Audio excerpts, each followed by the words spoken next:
Good evening. Can everyone hear me? Okay.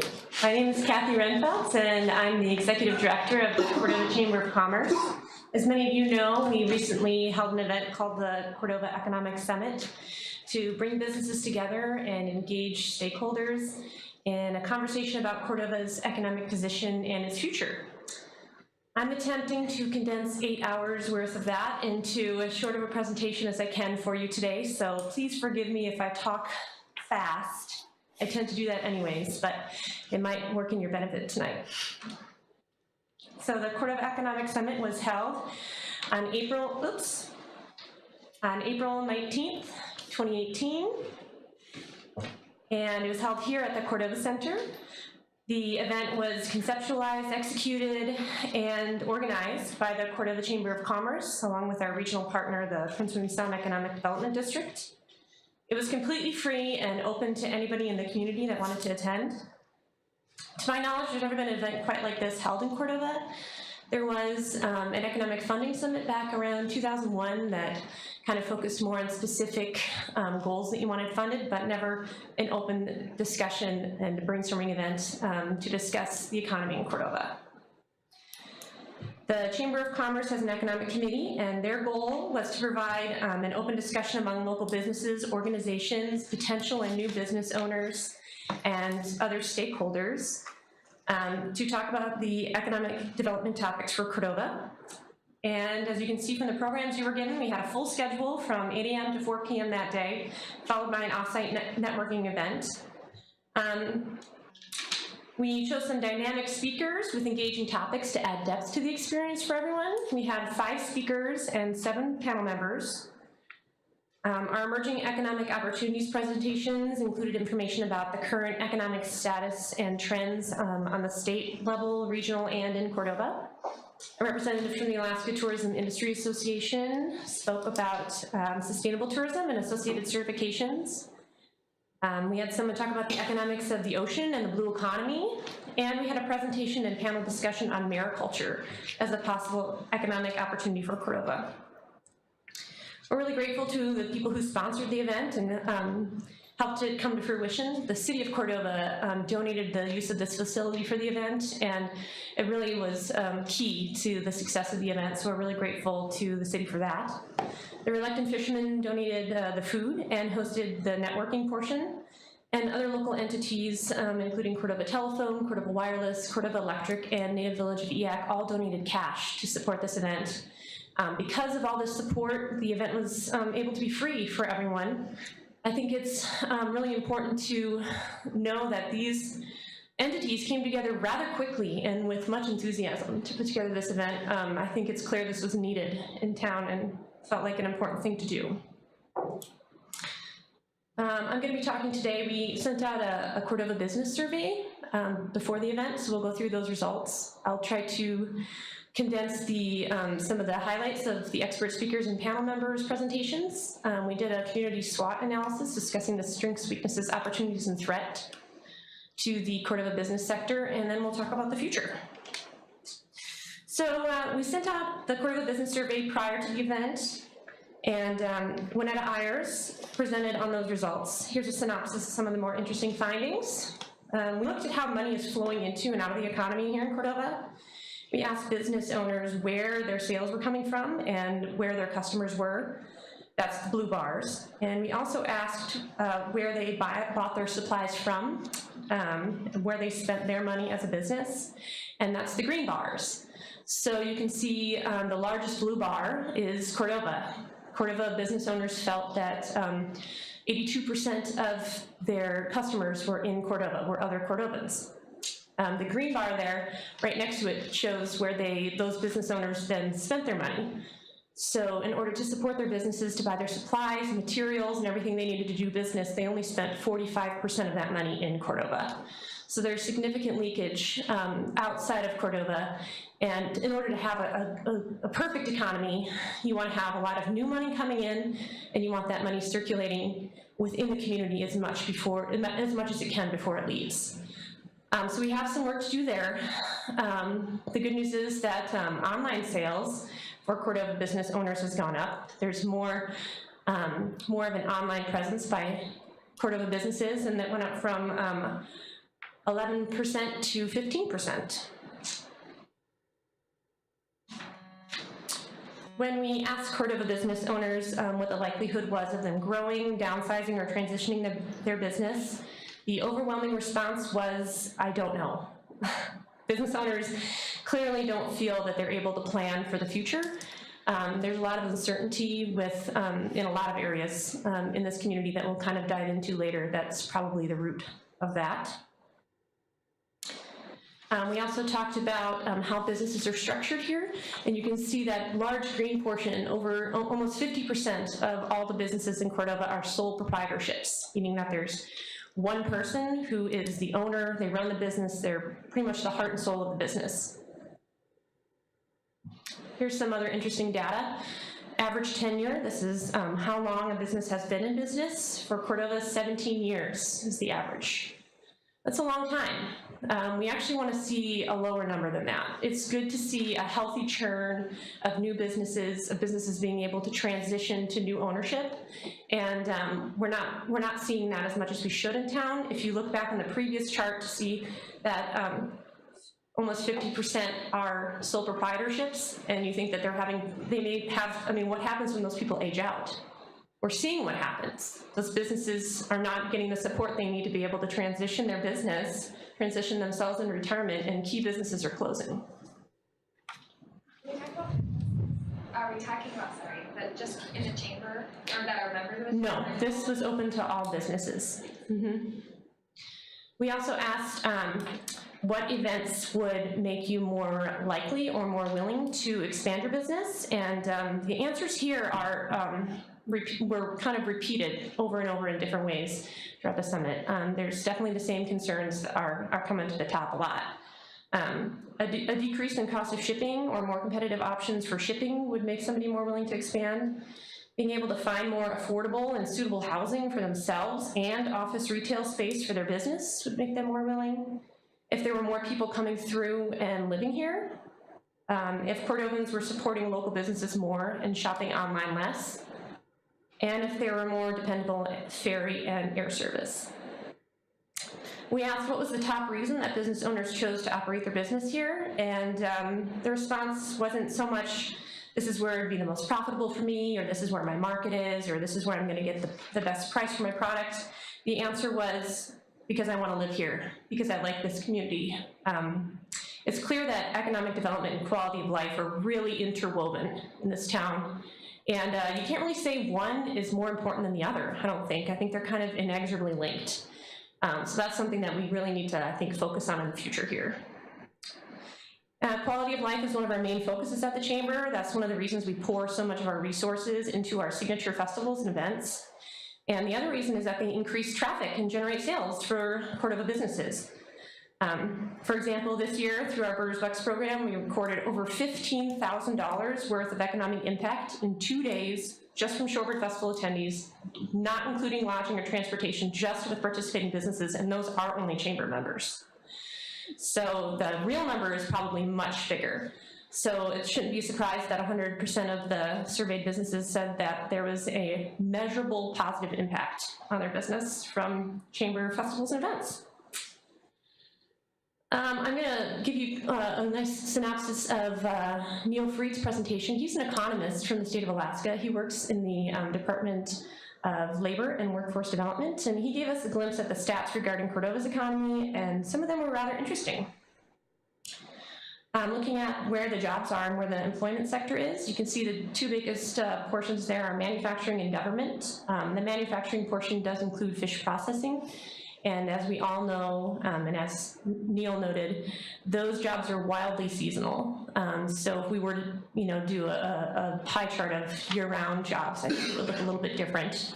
But that government sector is very large. That includes local, state, and federal government, and there are some healthcare jobs in there as well, although healthcare does have its own section too.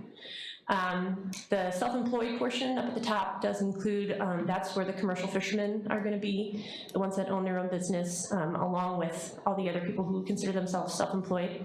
I think it's interesting to note down in the lower right that retail and leisure and hospitality and professional and business services at the bottom, that's a pretty large portion.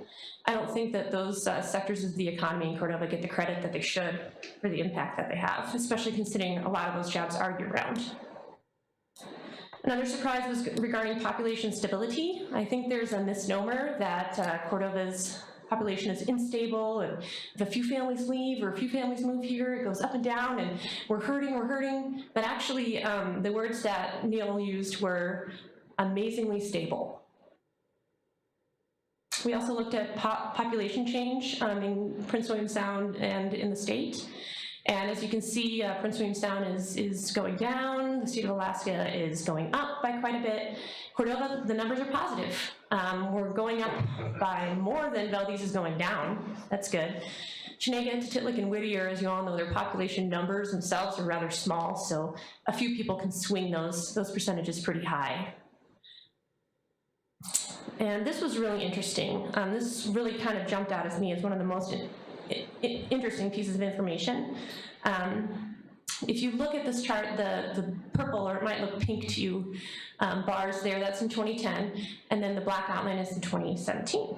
And so you can see that the midlife adult population, the 45 to 54-year-olds, they're obviously getting older, they're transitioning into retirement age and elder care, so you see those populations growing. But one of the more surprising things is there's a definite increase in the 25 to 34-year-old range. We're doing something right here, attracting the young demographic to move here, to move back here, and accordingly, of course, the under 5-year-old range is growing too. I think a lot of us have witnessed the baby boom firsthand. I know I have. And so I think if we were to look at these as what we need to do to maintain this population moving forward, or what needs to be our focus for the future, I think healthcare is going to be really important for us to maintain here with the population aging, and with that young population in their baby rearing years, and education. It's also going to be really important to maintain. Next, we had Joel Kladuhouse. He was from the Alaska Ocean Cluster Initiative. He provided some really interesting information about the blue economy.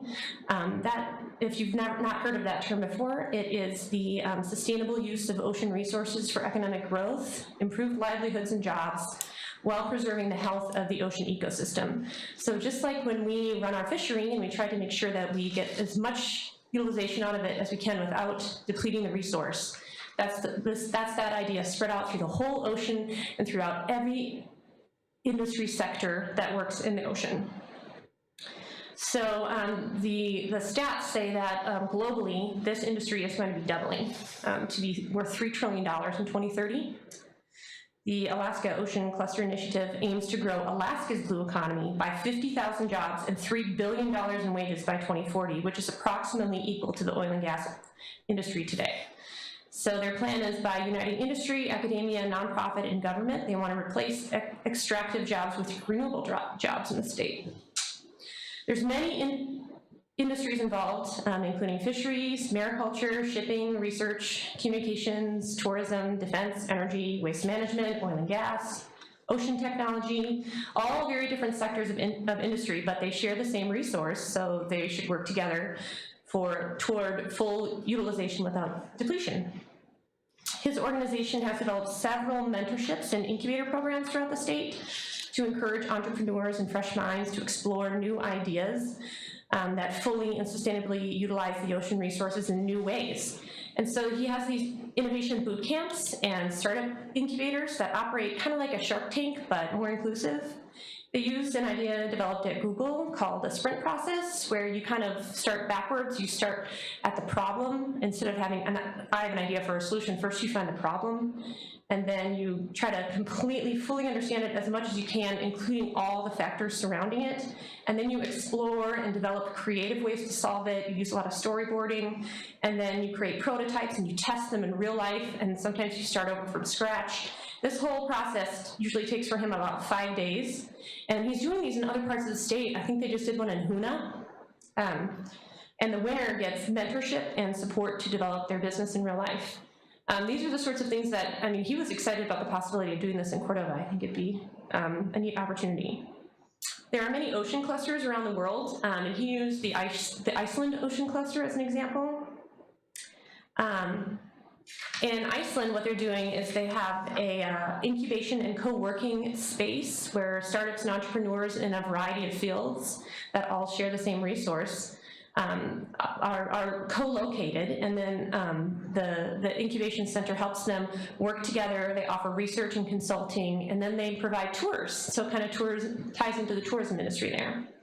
And what's coming out of it is Iceland is nearing 100% full utilization of the fish. So when the fish comes out of the ocean, there's almost no waste at the end of it.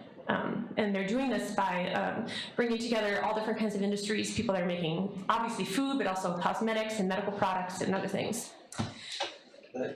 I just want to throw something. The number is astounding. They've taken the cod value, water value, from like $2 now to like $16 or $18. Yeah, it's incredible. And for comparison, in the US, we're estimated at about 65% utilization right now. So we have a lot of growth that we could be doing in that area. And Alaska is the #1 producer in value and in volume in the US. So it's the perfect place to be considering an ocean cluster in the US.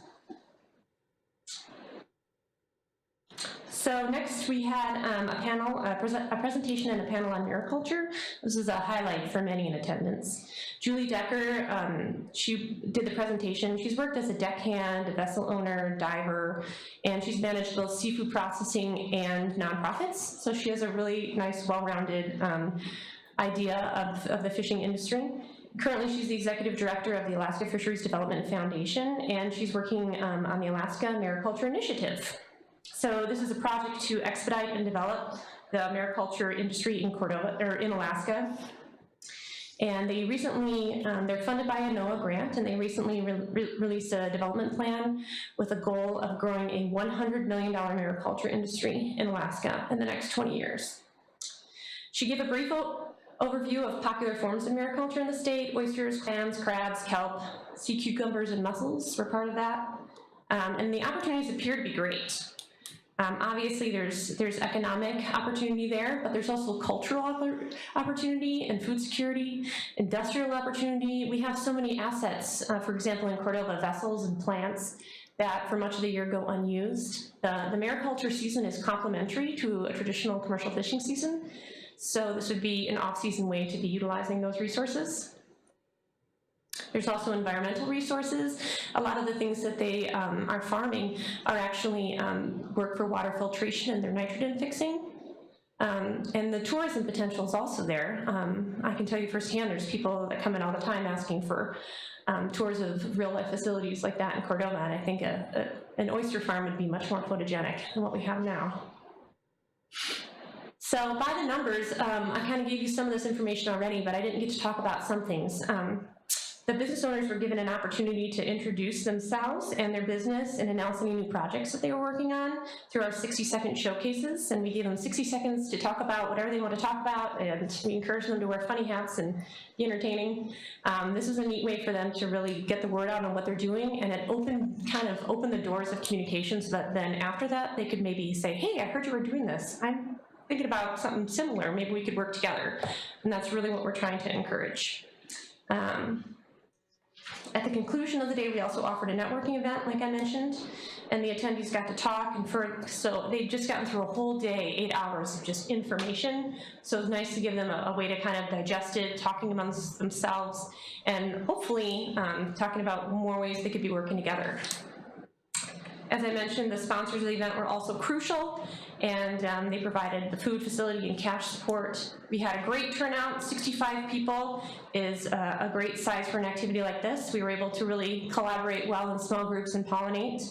And 100% of the surveyed attendees said that they were satisfied, they were happy with it, they thought it was a great event, and they'd recommend it to somebody else.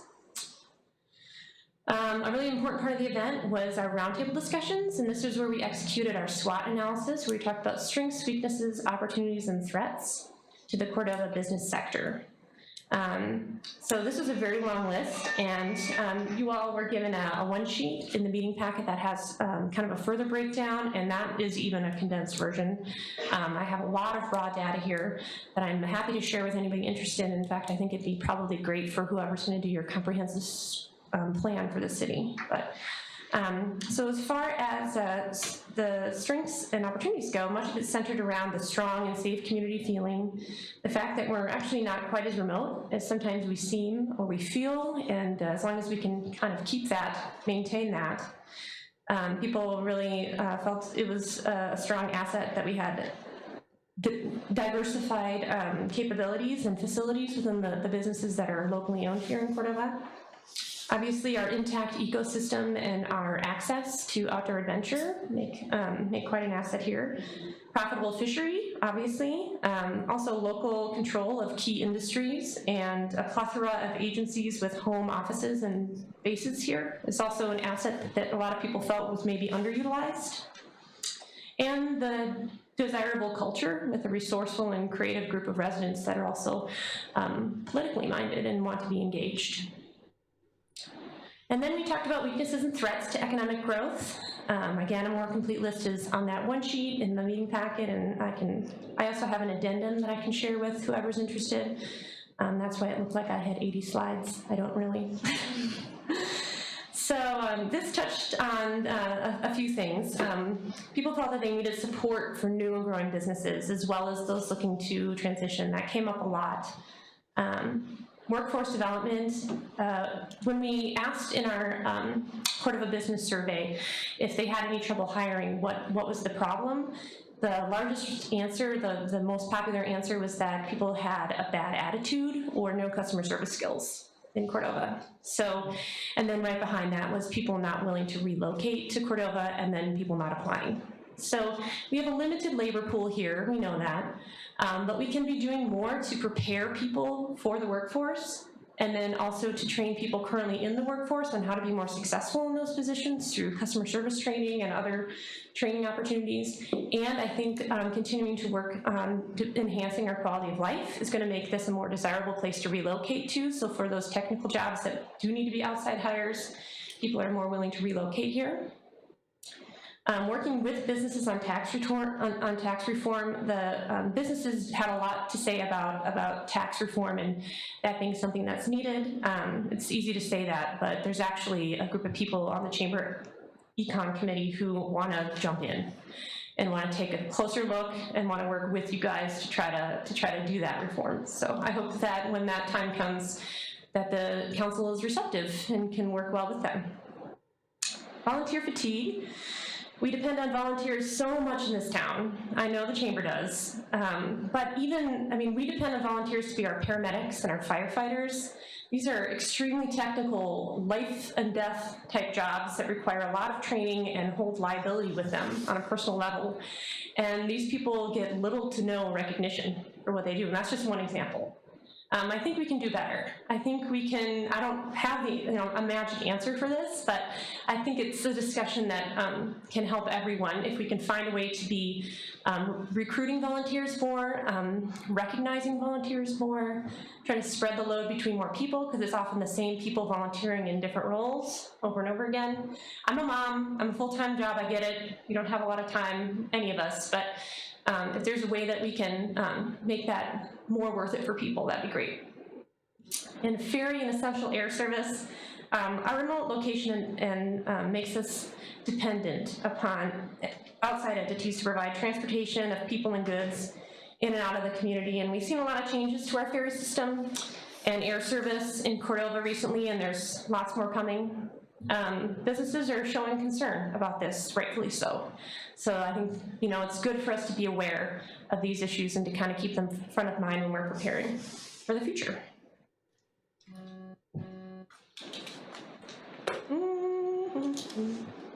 Here we go. So we also asked about the future. Where do people see Cordova 5, 10, 20 years down the road? What potential businesses would they use if they were available? And I brought up this chart so that we can look back at it. And as we're looking at these next things, I want us to kind of ask ourselves two things. One, how can we bring more money into Cordova? And two, how can we keep it here longer?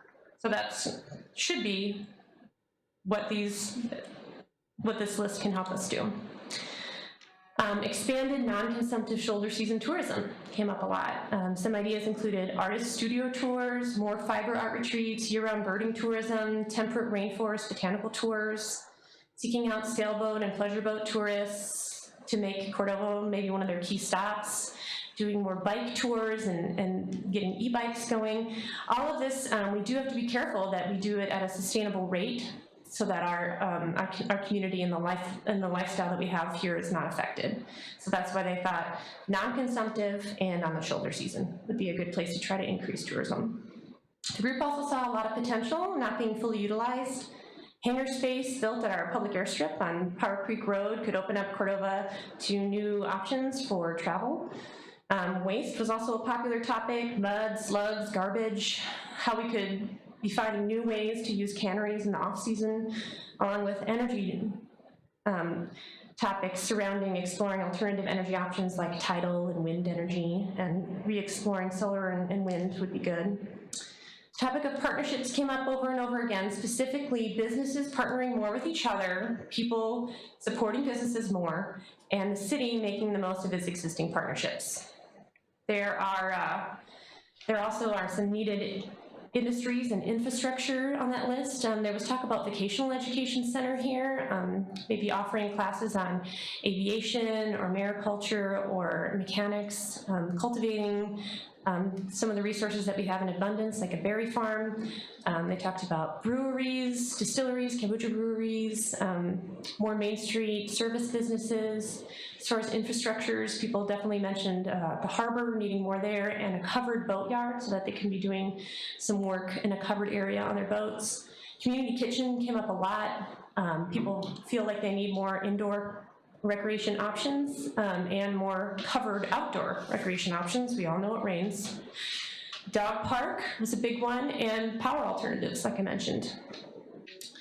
And more support services. We've already mentioned the business development support, but also some social services, big brother, big sister, and possibly a youth center.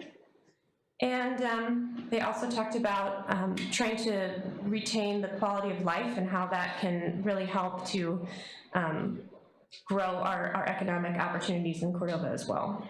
So we have a lot going for us here, a lot worth fighting to maintain.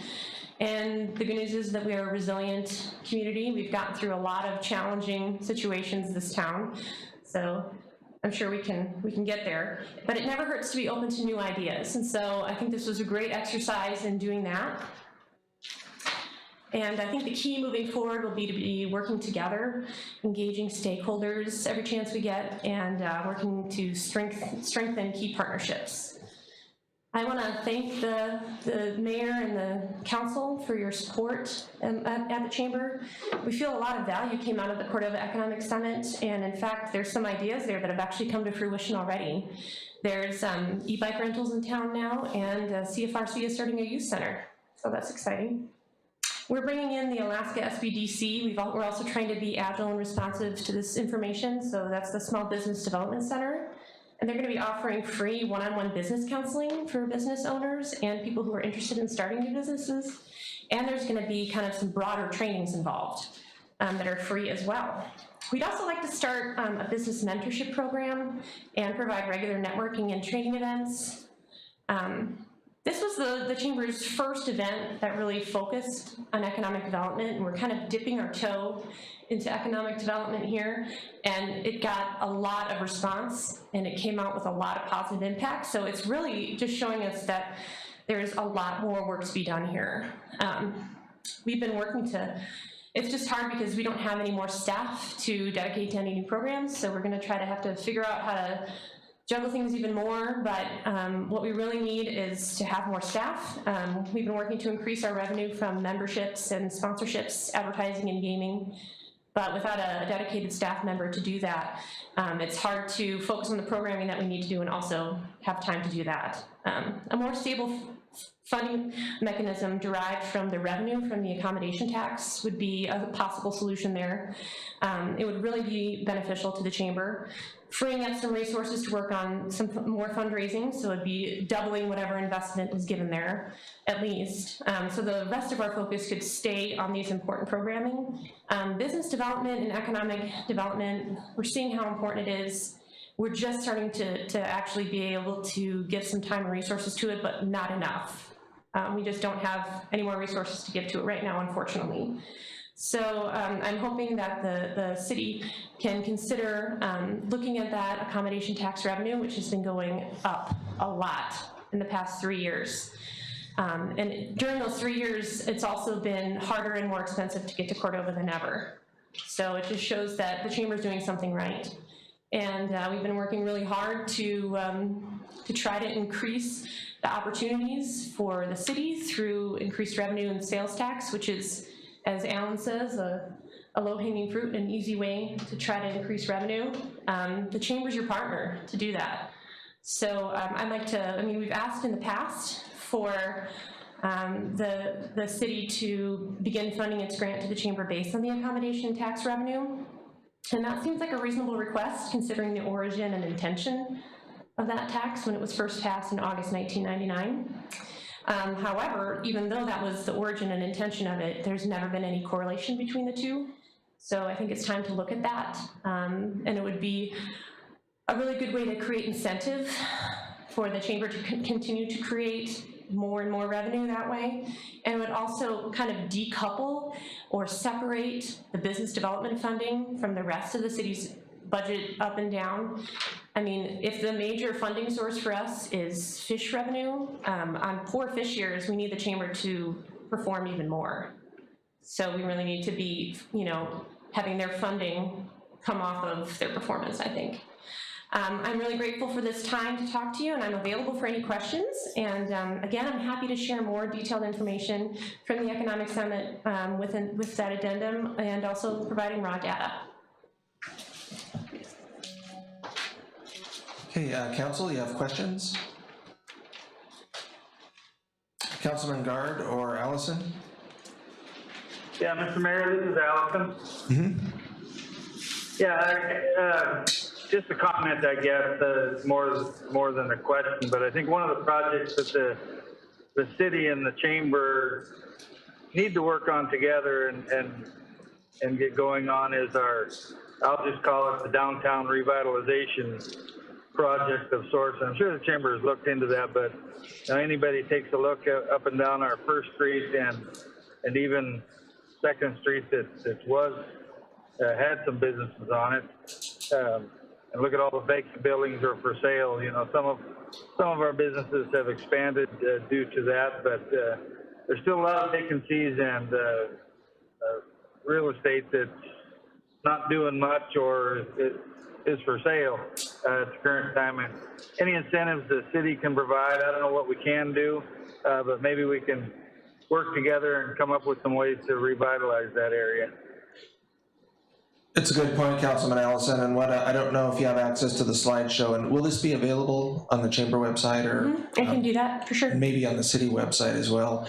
That was one of the key points on opportunities, I guess, or one of the weaknesses is that there's no business incentives. And the meeting with Manager Lanning earlier today, Cordova businesses have been asking, and the state of Alaska is, I'm not gonna say it's unique, but the state of Alaska doesn't have any incentives either. There's no tax incentives, no property tax deferrals. There's really nothing to help get businesses started, so that's a good point.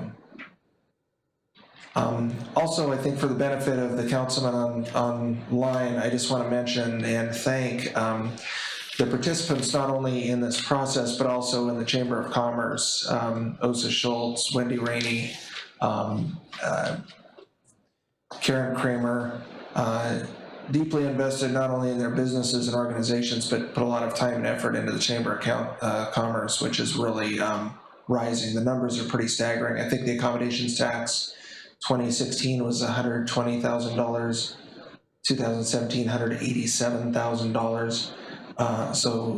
And there's definitely been a rise in the performance and capabilities product of the Chamber of Commerce. That's been a real effort on Cathy's part and on the board's part, so thank you for that.